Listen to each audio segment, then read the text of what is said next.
കൂടുതൽ സിനിമാ ലോകത്തെ വാർത്തകളും വിശേഷങ്ങളും ഞൊടിയിടയിൽ അറിയാൻ താഴെ കാണുന്ന ചുവന്ന ബട്ടൺ ക്ലിക്ക് ചെയ്ത് സബ്സ്ക്രൈബ് ചെയ്യൂ.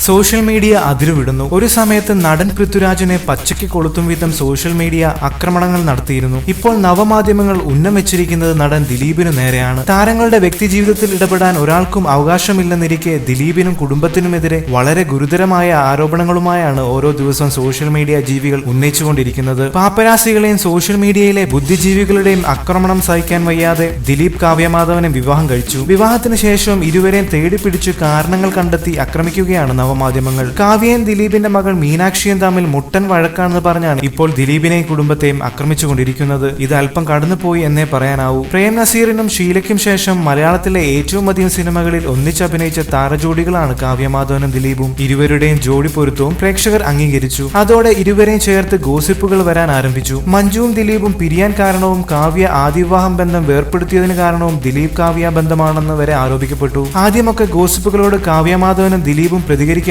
ഒടുവിൽ ഗുരുവായൂർ അമ്പലത്തിൽ വെച്ച് ഇരുവരും വിവാഹിതരാകുന്നു എന്ന തരത്തിൽ പത്രവാർത്തകൾ എത്തി. ദിലീപിന്റെ ഓരോ സിനിമ റിലീസ് ചെയ്യുമ്പോഴുമാണ് ഈ വിവാഹ വാർത്തകൾ പ്രചരിക്കുന്നത് എന്നത് ശ്രദ്ധേയമായിരുന്നു. ഒടുവിൽ കാവ്യമാധവന്റെ അച്ഛൻ വിവാഹ വാർത്തകളോട് പ്രതികരിച്ചു. ദിലീപ് മകളുടെ ഇഷ്ടമാണ് വലുത് എന്നായിരുന്നു അപ്പോഴും പറഞ്ഞത്. എല്ലാ ഗോസിപ്പുകളും ഊഹാപോഹങ്ങളും അവസാനിപ്പിച്ചു 2016 നവംബർ 25 ദിലീപ് കാവ്യമാധവൻ വിവാഹിതരായി. വിവാഹ ദിവസമാണ് അടുത്ത ബന്ധുക്കളും സുഹൃത്തുക്കളും മാധ്യമപ്രവർത്തകരും അതുവരെ വ്യാജവാർത്തകൾ പ്രചരിപ്പിച്ച പാപ്പരാസികൾ പോലും ആ വാർത്ത അറിഞ്ഞത്. മകളുടെ പൂർണ്ണ സമ്മതത്തോടെ കാവ്യയുടെ വീട്ടുകാരുമായി ആലോചിച്ചു നടത്തുന്ന വിവാഹമാണെന്നാണ് ദിലീപ് പ്രതികരിച്ചത്. താൻ കാരണം ബലിയാടായ പെൺകുട്ടിയെ തന്നെ വിവാഹം ചെയ്യുന്നു എന്നും നടൻ പറഞ്ഞു. ദിലീപ് കാവ്യമാധവനെ വിവാഹം കഴിച്ചിട്ടും സോഷ്യൽ മീഡിയ ആക്രമണങ്ങൾ കൂടിക്കൊണ്ടേയിരുന്നു. കാവ്യയും ദിലീപിനെയും പലതവണ സോഷ്യൽ മീഡിയയിൽ വിവാഹം കഴിപ്പിച്ചപ്പോഴും യഥാർത്ഥത്തിൽ അത് സംഭവിച്ചപ്പോൾ വിമർശനവുമായി ചിരിച്ചുകൊണ്ട് അച്ഛന്റെ രണ്ടാം വിവാഹത്തിന് പങ്കെടുത്ത മീനാക്ഷിയെ പോലും വെറുതെ വിട്ടില്ല. വിവാഹത്തിന്റെ പിറ്റേ ദിവസം മുതൽ തന്നെ വിവാഹമോചന വാർത്തകൾ പ്രചരിപ്പിച്ചവരുമുണ്ട്. എന്നാൽ അപ്പോഴും ദിലീപ് ഒന്നും കൂസലാക്കിയില്ല. കാവ്യയ്ക്കും മീനാക്ഷിക്കും ഒപ്പം പഴയതിലും സന്തോഷത്തോടെ മുന്നോട്ട് പോയി. പുതിയ വീടും കാറും വാങ്ങി യാത്രകൾ ചെയ്തു. മറുവശത്ത് സിനിമാ തിരക്കുകളും സാമൂഹ്യ പ്രവർത്തനങ്ങളും. ഗോസിപ്പുകളെ കുറിച്ച് ആലോചിക്കാൻ ദിലീപിന് ഒട്ടും സമയമില്ലായിരുന്നു. വിവാഹശേഷവും കാവ്യ ലക്ഷ്യ എന്ന വസ്ത്രവ്യാപാര മേഖല തുടർന്നു കൊണ്ടുപോകുന്നു. അതിനിടയിൽ കൊച്ചിയിൽ നടി ആക്രമിക്കപ്പെട്ട സംഭവത്തിൽ ദിലീപിനെ പ്രതി ചേർക്കാൻ പല ഗൂഢാലോചന നടത്തി. ദിലീപാണ് പൾസർ സുനിക്ക് കൊട്ടേഷൻ നൽകിയത് എന്നും ദിലീപിനെ പോലീസ് ചോദ്യം ചെയ്തു എന്നുമൊക്കെയായിരുന്നു വാർത്തകൾ. ആദ്യം ഒന്നും ദിലീപ് മിണ്ടിയില്ല. ഒടുവിൽ പൾസർ സുനി അറസ്റ്റിലായി. സത്യം പുറത്തു വന്നതോടെ ദിലീപ് പൊട്ടിത്തെറിച്ചു. ജോർജേട്ടൻ സ്ഫൂരം എന്ന പുതിയ ചിത്രത്തിന്റെ ഓഡിയോ ലോഞ്ചിന് ദിലീപ് വികാരഭരിതനായി. മനസാവാച അറിയാത്ത കാര്യങ്ങൾക്കാണ് തന്നെ ഇപ്പോൾ ആക്രമിച്ചുകൊണ്ടിരിക്കുന്നത് എന്ന് നടൻ പറഞ്ഞു. നടി ആക്രമിക്കപ്പെട്ട സംഭവത്തിൽ ദിലീപിനെ ഒന്നും ചെയ്യാൻ കഴിയാത്ത വിമർശകർ ഇപ്പോൾ വീണ്ടും കാവ്യയുടെ പേര് ഉപയോഗിച്ച് ദിലീപിനെ ആക്രമിക്കാൻ ശ്രമിക്കുകയാണ്. മീനാക്ഷിയും കാവ്യയും തമ്മിൽ വഴക്കാണെന്നും വഴക്കിട്ട് കാവ്യ ഇറങ്ങിപ്പോയി എന്നുമൊക്കെ ചില നവമാധ്യമങ്ങൾ പ്രചരിപ്പിക്കുന്നു. ഉറങ്ങാൻ വേണ്ടി മാത്രമാണത്രേ കാവ്യ ഇപ്പോൾ ദിലീപിന്റെ വീട്ടിലെത്തുന്നത്. തന്നിൽ കൂടുതൽ ഉത്തരവാദിത്തം കാവ്യ കാണിക്കുന്നത് മീനാക്ഷിക്ക് ഇഷ്ടമില്ലത്രേ. ഒരു മനുഷ്യനോട് ചെയ്യുന്ന ഏറ്റവും വലിയ ക്രൂരതയാണിത്. ഒരു തരത്തിലും വെറുതെ വിടില്ല എന്ന് ചിലരുടെ ആസൂത്രപരമായ നീക്കങ്ങളാണ് ദിലീപിനെ വിടാതെ പിന്തുടരുന്നത്. നടൻ എന്നതിനപ്പുറം ദിലീപ് ഒരു മനുഷ്യനാണെന്ന് പരിഗണനയെങ്കിലും കൊടുക്കണം. സോഷ്യൽ മീഡിയയിലെ ബുദ്ധിജീവികളെ മാറ്റി നിർത്തിയാൽ കുടുംബ പ്രേക്ഷകരുടെ പിന്തുണ എന്നും ഉണ്ട് എന്നതാണ് ദിലീപിന്റെ ശക്തി. കൂടുതൽ സിനിമാ ലോകത്തെ വാർത്തകൾക്കും വിശേഷങ്ങൾക്കുമായി സബ്സ്ക്രൈബ് ചെയ്യുക ABC മലയാളം.